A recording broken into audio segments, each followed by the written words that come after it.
بسم الله الرحمن الرحيم. تبارك الذي بيده الملك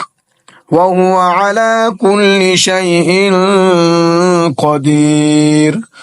الذي خلق الموت والحياة ليبلوكم أيكم أحسن عملا وهو العزيز الغفور،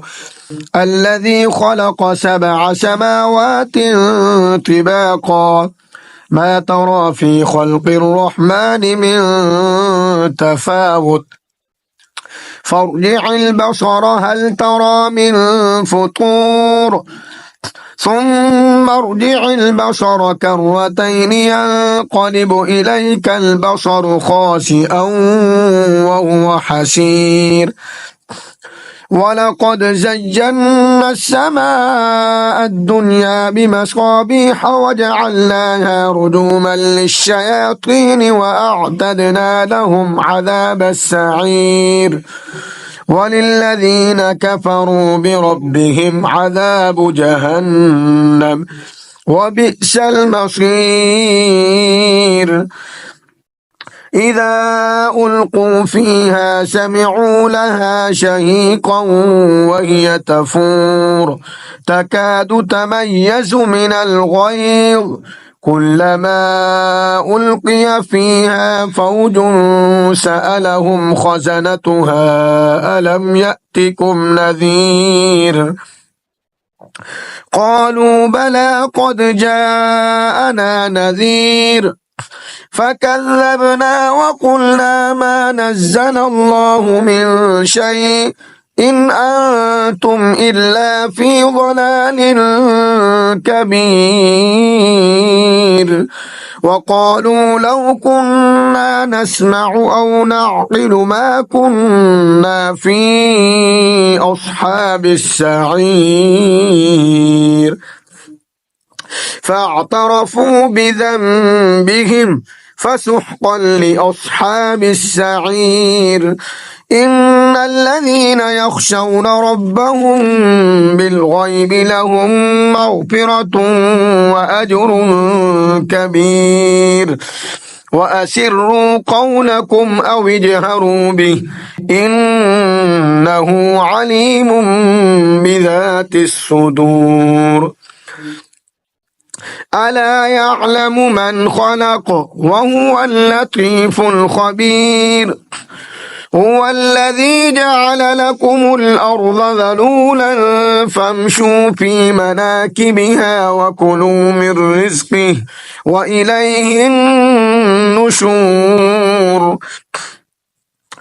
أأمنتم من في السماء أن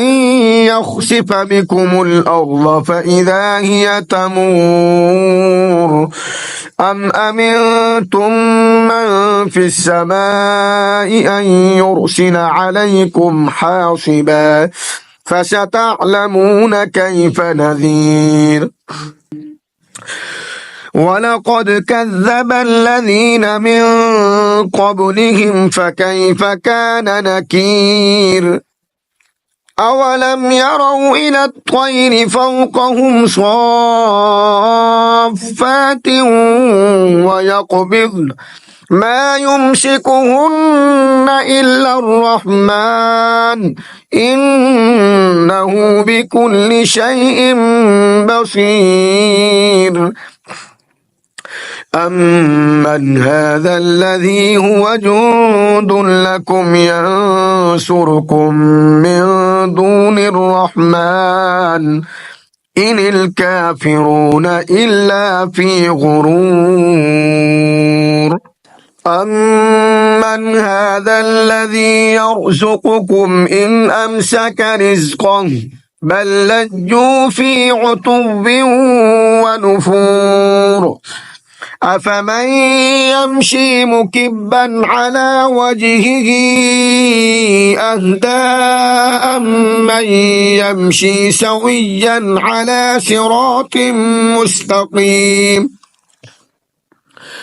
قل هو الذي أنشأكم وجعل لكم السمع والأبصار والأفئدة قليلا